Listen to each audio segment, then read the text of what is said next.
ਸ਼੍ਰੀ ਅਕਾਲ ਜੀ। ਅੱਜ ਅਸੀਂ ਵਰਟੀਕਲ ਗਾਰਡਨਿੰਗ ਕਰਵਾ ਰਹੇ ਹਾਂ ਮੇਨ ਡਿਵੀਜ਼ਨ ਦੇ ਵਿੱਚ, ਫਾਰਮ ਪਾਰਟ ਮੇਨ ਡਿਵੀਜ਼ਨ। ਤੇ ਆਲਰੇਡੀ ਅਸੀਂ ਫੋਰਜਿੰਗ ਡਿਵੀਜ਼ਨ 'ਚ ਸੇਮ ਅਸੀਂ ਕਰ ਚੁੱਕੇ ਹਾਂ, ਜਿਹੜੀ ਕਿ ਪਹਿਲਾਂ ਵੀਡੀਓ ਤੁਹਾਨੂੰ ਦਿਖਾਈ ਸੀ।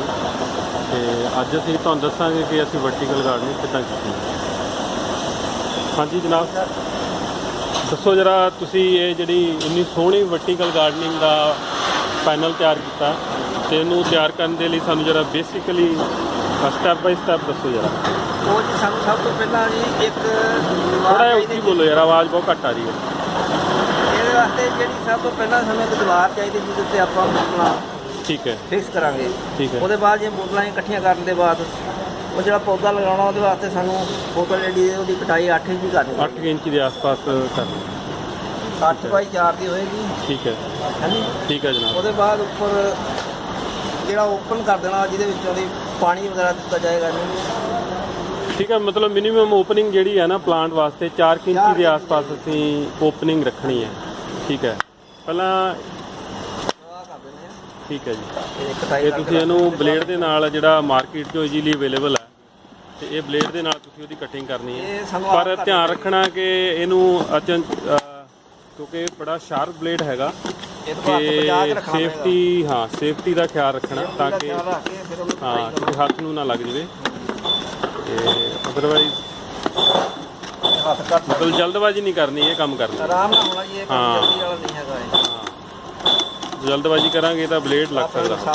ਚਲੋ ਜੀ, ਇਹ ਤੁਸੀਂ ਇਹਨੂੰ 4 ਇੰਚ ਦੇ ਆਸ-ਪਾਸ ਵਿੱਚੋਂ ਖਾਲੀ ਕਰ ਲਿਆ, ਇਹਦੇ ਬਾਅਦ ਤੇ ਇਹ 8 ਇੰਚ ਦੇ ਆਸ-ਪਾਸ ਤੁਸੀਂ ਇਹ ਛੱਡ ਢੱਕਣ ਦੇ ਵਿੱਚ ਹਾਂ ਜਿਹੜਾ ਨੀਚੇ ਇਹ ਮਤਲਬ ਆਹ ਕਾਵੀਏ ਦੇ ਨਾਲ ਤੁਸੀਂ ਦੋ ਸਰਾ ਕਰਾਂਗੇ, ਜਿਹੜਾ ਕਿ ਪਾਣੀ ਜਿਹੜਾ ਫਾਲਤੂ ਆ ਡਰੇਨੇਜ ਹੋਲ, ਤੁਸੀਂ 2 ਡਰੇਨੇਜ ਹੋਲ ਕਰਨੇ ਆ ਕਾਵੀਆ ਯੂਜ਼ ਕਰਕੇ। ਕਾਵੀਏ ਨਾਲ ਕਰਾਂਗੇ। ਠੀਕ ਹੈ, ਇਹ ਬੜਾ, ਇਹ ਵੀ ਧਿਆਨ ਰੱਖਣਾ ਕਿ ਵੀ ਹੱਥ ਨੂੰ ਨਾ ਲੱਗ ਜਾਵੇ, ਇਹ ਵੀ ਬੜਾ ਹੌਟ ਲੱਗ ਰਿਹਾ।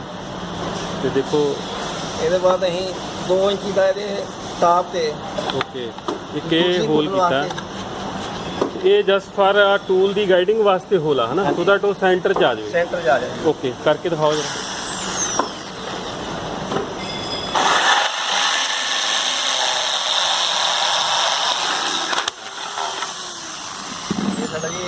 ਚਲੋ ਜੀ, ਇਹ ਬੋਤਲ ਸਾਡੀ ਵਰਟੀਕਲ ਗਾਰਡਨਿੰਗ ਦੇ ਲਈ ਰੈਡੀ ਹੋ ਗਈ ਹੈ, ਤਿਆਰ ਹੋ ਗਈ ਹੈ। ਇਹਦੇ ਵਾਸਤੇ ਸਾਨੂੰ ਇੱਕ ਸਕਰੂ ਵਾਸ਼ਰ, ਠੀਕ ਹੈ, ਇੱਕ ਇਹ ਸਟਾਰ ਹੈਡ ਸਕਰੂ ਚਾਹੀਦਾ, ਇੱਕ ਵਾਸ਼ਰ ਚਾਹੀਦੀ ਹੈ, ਤੇ ਇੱਕ ਆਹ ਗੱਡੀ ਚਾਹੀਦੀ ਹੈ।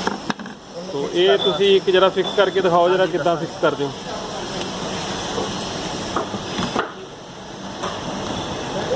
ਇਹ ਡਰਿਲ ਕਿੰਨੇ ਦਾ ਯੂਜ਼ ਕਰਦੇ ਹੋ ਇਹਦੇ ਲਈ? ਇਹ 6 mm ਦਾ ਇਹ ਡਰਿਲ ਹੈ,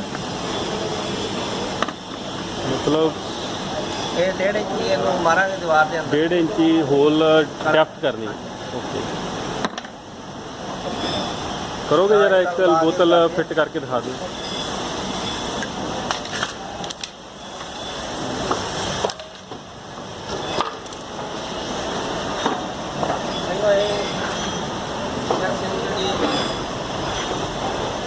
ਠੀਕ ਹੈ, ਇਹਨੂੰ ਉੱਪਰ ਗਾਈਡ ਕਰ ਲੈਣਾ ਇੱਥੋਂ, ਜਿਹੜੀ ਉਹਨੂੰ ਹਾਂ ਉੱਪਰਲੀ ਬੋਤਲ ਦੇ ਨਾਲ ਅਟੈਚ ਕਰਕੇ ਇਹਦੇ ਸੈਂਟਰ ਤੋਂ ਤੁਸੀਂ ਡਰਿਲ ਕਰ ਲੈਣਾ। ਠੀਕ ਹੈ,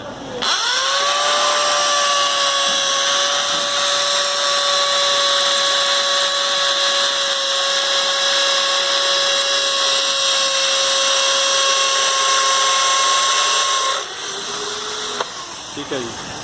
ਕਰਨ ਦੇ ਬਾਅਦ ਇਹਨੂੰ ਗੱਡੀ ਮਾਰ ਕੇ ਠੀਕ ਹੈ, ਸਕਰੂ ਟਾਈਟ ਕਰਾਂਗੇ। ਬੋਤਲ ਜਿਹੜੀ ਮਤਲਬ ਇਹ ਤੁਸੀਂ ਹੁਣ ਸਕਰੂ ਨਾਲੇ ਕਰ ਰਹੇ ਹੋ ਨਾ, ਹਾਂਜੀ ਸਕਰੂ ਡਰਾਈਵਰ ਦੇ ਨਾਲ ਇਹਨੂੰ ਟਾਈਟ ਕਰ ਰਹੇ ਹੋ। ਪਰ ਇੰਨੀਆਂ ਬੋਤਲਾਂ ਕਰੀਆਂ ਨੇ ਤੁਸੀਂ ਸਕਰੂ ਡਰਾਈਵਰ ਨਾਲ ਕੀਤੀਆਂ ਜਾਂ ਤੁਸੀਂ ਡਰਿਲ ਮਸ਼ੀਨ ਯੂਜ਼ ਕੀਤੀ ਲਾਉਣੀ ਪੈਂਦੀ ਹੈ ਦੀਵਾਰ ਦੇ ਅੰਦਰ। ਓਕੇ, ਮਤਲਬ ਜੇ ਤੁਸੀਂ ਮਾਸ ਪ੍ਰੋਡਕਸ਼ਨ ਕਰਨੀ ਆ, ਜ਼ਿਆਦਾ ਬੋਤਲਾਂ ਫਿਕਸ ਕਰਨੀਆਂ ਪੈਨਲ ਦੇ ਨਾਲ, ਤਾਂ ਤੁਸੀਂ ਉਹ ਡਰਿਲ ਦੀ ਜਗ੍ਹਾ ਤੇ ਉਹ ਸਟਾਰ ਵਾਲਾ ਬਿੱਟ ਆਉਂਦਾ, ਹਾਂ ਬਿੱਟ ਦੇ ਨਾਲ ਡਾਇਰੈਕਟਲੀ ਤੁਸੀਂ ਡਰਿਲ ਮਸ਼ੀਨ ਹੀ ਯੂਜ਼ ਕਰ ਸਕਦੇ ਹੋ ਟਾਈਟ ਕਰਨ। ਸੋ ਬਹੁਤ ਵਧੀਆ ਜੀ, ਇਹ ਤੁਹਾਡਾ ਪੈਨਲ ਲਗਭਗ ਤਿਆਰ ਹੋ ਗਿਆ। ਠੀਕ ਹੈ, ਤੇ ਚਲੋ ਜੀ, ਹੁਣ ਸਾਨੂੰ ਦੱਸੋ ਜਰਾ ਕਿ ਵਰਟੀਕਲ ਗਾਰਡਨਿੰਗ ਦੇ ਲਈ ਤੁਸੀਂ ਪਲਾਂਟ ਦਾ ਜਿਹੜਾ ਹੈਗਾ ਕਿਸ ਤਰ੍ਹਾਂ ਤੁਸੀਂ ਅਰੇਂਜਮੈਂਟ ਕੀਤਾ, ਦੱਸੋਗੇ ਜਰਾ। ਅਸੀਂ ਸਾਰਾ ਮਾਰਕੀਟ ਵਿੱਚੋਂ ਹੀ ਲੈ ਕੇ ਆਏ ਹਾਂ ਜੀ ਸਭ। ਠੀਕ ਹੈ ਜੀ, ਇਹ ਪਲਾਂਟ ਦੀ ਵੈਰਾਈਟੀ ਕਿਹੜੀ ਹੈ? ਇੱਕ ਮਿੰਟ, ਇਹ ਵੈਰਾਸੀਆ ਵੈਰੀਗੇਟਡ, ਹਾਂਜੀ, ਤੇ ਲਾਂਟਨਾ ਯੈਲੋ, ਲਾਲਟੇਨਾ ਯੈਲੋ, ਲਾਂਟਨਾ ਓਕੇ।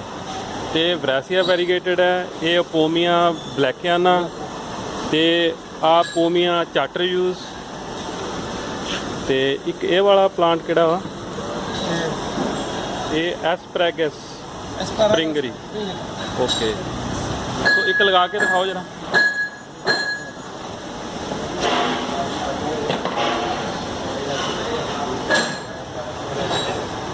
ਸਭ ਤੋਂ ਪਹਿਲਾਂ ਤੁਸੀਂ ਇਹ ਕੀ ਪਾਇਆ ਵਿੱਚ ਇਹਦੇ ਬੋਤਲ 'ਚ? ਇਹ ਪਹਿਲਾਂ ਇੱਥੇ ਇਹਦੇ ਵਿੱਚ ਅਸੀਂ ਉਹ ਪਾਇਆ ਕੋਕੋਪੀਟ ਵਗੈਰਾ ਜਿਹੜਾ ਮਿਕਸਚਰ। ਠੀਕ ਹੈ, ਮਤਲਬ ਆ ਜਿਹੜਾ ਮਿਕਸਰ ਤਿਆਰ ਕੀਤਾ ਤੁਸੀਂ, ਇਹ ਕੋਕੋਪੀਟ ਤੇ ਕੰਪੋਸਟ ਦਾ ਮਿਕਸਰ ਹੈ। 50% ਪਾਇਆ ਨਾ? ਹਾਂਜੀ ਠੀਕ ਹੈ, 50% ਕੋਕੋਪੀਟ ਤੇ ਕੰਪੋਸਟ ਦਾ ਮਿਕਸਰ। ਠੀਕ ਹੈ, ਪਰਲਾਈਟ ਵਿੱਚ ਹੀ। ਠੀਕ ਹੈ, ਉਸ ਤੋਂ ਬਾਅਦ ਇਹਦੀ ਐਕਸੈਸ ਮਿੱਟੀ ਝਾੜ ਕੇ। ਠੀਕ ਹੈ, ਇਹ ਵੀ ਤੁਸੀਂ ਇਹਨੂੰ ਵੀ ਝਾੜ ਲੈਣਾ ਹੈਗਾ, ਮਿੱਟੀ ਘੱਟ ਤੋਂ ਘੱਟ ਰੱਖਣੀ ਹੈ ਸੋ ਦੈਟ ਇਹਦੀ ਜਿਹੜੀ ਰੂਟਸ ਹੈਗੀਆਂ ਨੇ ਚੰਗੀ ਤਰ੍ਹਾਂ ਗਰੋ ਹੋਣ। ਹਾਂਜੀ ਠੀਕ ਹੈ, ਇਹਨੂੰ ਵਿੱਚ ਰੱਖਣਾ। ਠੀਕ ਹੈ ਜਨਾਬ, ਇੱਥੇ ਇਹਨੂੰ ਹੁਣ ਤੁਸੀਂ ਬਸ ਕੋਕੋਪੀਟ ਨਾਲ ਭਰ ਦੇਣਾ। ਕੋਕੋਪੀਟ ਨਾਲ ਇਹਦੇ ਮਤਲਬ ਕਿ ਚਾਰੋਂ ਪਾਸੇ ਜਿਹੜੀ ਪਾ ਦੇਣੀ ਹੈ ਠੀਕ ਹੈ, ਤਾਂ ਕਿ ਆਰਾਮ ਨਾਲ ਮਤਲਬ ਕਿ ਬੂਟਾ ਰਵੇ। ਠੀਕ ਹੈ। ਪਾਣੀ ਜਿਹੜਾ ਚਾਰੋਂ ਪਾਸੇ ਤੇ ਮਿਲੇ। ਅਸੀਂ ਤੁਹਾਨੂੰ ਦੱਸ ਦਈਏ ਕਿ ਜਿਹੜੀ ਕੋਕੋਪੀਟ ਹੈਗੀ ਆ, ਇਹਦੀ ਵਧੀਆ ਪ੍ਰੋਪਰਟੀ ਹੈਗੀ ਆ। ਇੱਕ ਤਾਂ ਇਹ ਵਾਟਰ ਰਿਟੈਂਸ਼ਨ ਕਾਫੀ ਦੇਰ ਤੱਕ ਰੱਖਦੀ ਹੈ ਤੇ ਦੂਸਰਾ ਡਰੇਨੇਜ ਦੀ ਬੜੀ ਵਧੀਆ ਕੁਆਲਿਟੀ ਹੈਗੀ ਆ। ਇਹ ਬੜਾ ਵਾਟਰ ਨਾ ਜ਼ਿਆਦਾ ਇਹਤੇ ਕਮੂਲੇਟ ਨਹੀਂ ਹੁੰਦਾ ਹੈ, ਜਲਦੀ ਡਰੇਨ ਹੋ ਜਾਂਦਾ। ਜਿੰਨੇ ਕੁ ਰੂਟਸ ਨੂੰ ਮੋਇਸਚਰ ਚਾਹੀਦਾ ਤੇ ਉਨਾ ਕੀ ਰਿਟੇਨ ਕਰਕੇ ਰੱਖਦੀ ਹੈ। ਇਹਨਾਂ ਰੂਟ ਸੜਦੀਆਂ ਨਹੀਂ ਹੈਗੀਆਂ, ਰੂਟ ਬਰਨ ਜਿਹੜੀ ਹੈ ਨਾ ਉਹ ਨਹੀਂ ਹੁੰਦੀ ਉਹਦੇ ਨਾਲ। ਤੇ ਇੱਕ ਇਹ ਵਾਲਾ ਜਿਹੜਾ ਵਾਟਰ ਇਰੀਗੇਸ਼ਨ ਵਾਲਾ ਲਗਾਇਆ ਸਰਦਾਰ ਜੀ, ਜਿਹੜਾ ਦੱਸੋਗੇ ਜਿਹੜਾ ਇਹ ਜਿਹੜਾ ਤੁਸੀਂ ਇਹ ਲਗਾਇਆ ਵਾਟਰ ਇਰੀਗੇਸ਼ਨ ਵਾਲਾ, ਇਹ ਨਿੱਪਲ ਲਗਾਈ ਹੈ ਜੀ। ਇਹਦੇ ਵਾਸਤੇ ਪਾਣੀ ਵਾਸਤੇ ਲਗਾਇਆ ਗਿਆ। ਠੀਕ ਹੈ, ਇਹ ਇੱਕ ਬੂੰਦ ਦੇ ਹਿਸਾਬ ਨਾਲ ਪਾਣੀ ਗਿਰੇਗਾ ਠੀਕ ਤੇ ਹੈ। ਅਸੀਂ 1 ਘੰਟਾ ਇਹ ਡ੍ਰਿਪ ਇਰੀਗੇਸ਼ਨ ਦੇ ਨਾਲ ਪਲਾਂਟ ਨੂੰ ਅਸੀਂ ਵਾਟਰਿੰਗ ਕਰਾਂਗੇ। ਹਾਂਜੀ ਤੇ ਇਹ ਤੁਸੀਂ ਦੇਖ ਰਹੇ ਹੋ ਜਿਹੜੀ ਇਹ ਮੇਨ ਪਾਈਪ ਹੈਗੀ ਆ, ਇਹਨੂੰ ਅਸੀਂ ਡਾਇਰੈਕਟ ਟੈਂਕੀ ਦੇ ਪਾਣੀ ਨਾਲ ਅਸੀਂ ਅਟੈਚ ਕਰ ਦਾਂਗੇ, ਵਾਟਰ ਟੈਂਕ ਨਾਲ ਅਟੈਚ ਕਰ ਦਾਂਗੇ। ਤੇ ਜਿਹੜਾ ਵਾਟਰ ਟੈਂਕ ਵੀ ਆ ਉਹ ਵੀ ਅਸੀਂ ਉਹਦੇ ਵਿੱਚ ਵੀ ਆਰਓ ਰਿਜੈਕਟਡ ਵਾਟਰ ਕਲੈਕਟ ਕਰਕੇ ਉਹ ਸਪਲਾਈ ਇੱਥੇ ਪ੍ਰੋਵਾਈਡ ਕਰਵਾਵਾਂਗੇ। ਇੱਕ ਤਾਂ ਬੇਸ ਬੋਟਲ ਯੂਜ਼ ਕਰ ਰਹੇ ਹਾਂ, ਦੂਸਰਾ ਜਿਹੜਾ ਵਾਟਰਿੰਗ ਦੇ ਲਈ ਵਾਟਰ ਸਪਲਾਈ ਹੈ ਉਹ ਵੀ ਅਸੀਂ ਆਰਓ ਰਿਜੈਕਟਡ ਵਾਟਰ ਕਲੈਕਟ ਕਰਕੇ ਟੈਂਕ 'ਚ ਉਹ ਸਪਲਾਈ ਪ੍ਰੋਵਾਈਡ ਕਰਵਾਵਾਂਗੇ। ਸੋ ਗੁੱਡ, ਬਹੁਤ ਵਧੀਆ ਜੀ। ਸੋ ਇਹ ਪੈਨਲ ਤਿਆਰ ਆ ਜੀ। ਬਾਕੀ ਇਹ ਬਲੈਕ ਪਾਈਪ ਜਿਹੜੀ ਨਜ਼ਰ ਆ ਰਹੀ ਆ, ਇਹ ਵਾਟਰਿੰਗ ਦੇ ਲਈ ਸਪਲਾਈ ਹੈ। ਤੇ ਹਰ ਇੱਕ ਬੋਤਲ ਨੂੰ ਅਸੀਂ 1 ਪੁਆਇੰਟ ਸਪਲਾਈ ਦਿੱਤੀ ਆ, ਟੌਪ ਵਾਲੀ ਬੋਤਲ ਨੂੰ, ਤੇ ਉਹਦੇ ਥਰੂ ਪਾਣੀ ਡਰੇਨ ਹੋ ਕੇ 2nd 3rd 4th ਨੂੰ ਪਾਣੀ ਸਪਲਾਈ ਹੋ ਜਾਏਗਾ। ਉੱਪਰ 4 ਬੋਤਲਾਂ ਦੀ ਫਰੇਮ ਹੈ, ਨੀਚੇ 3 ਬੋਤਲਾਂ ਦਾ ਫਰੇਮ।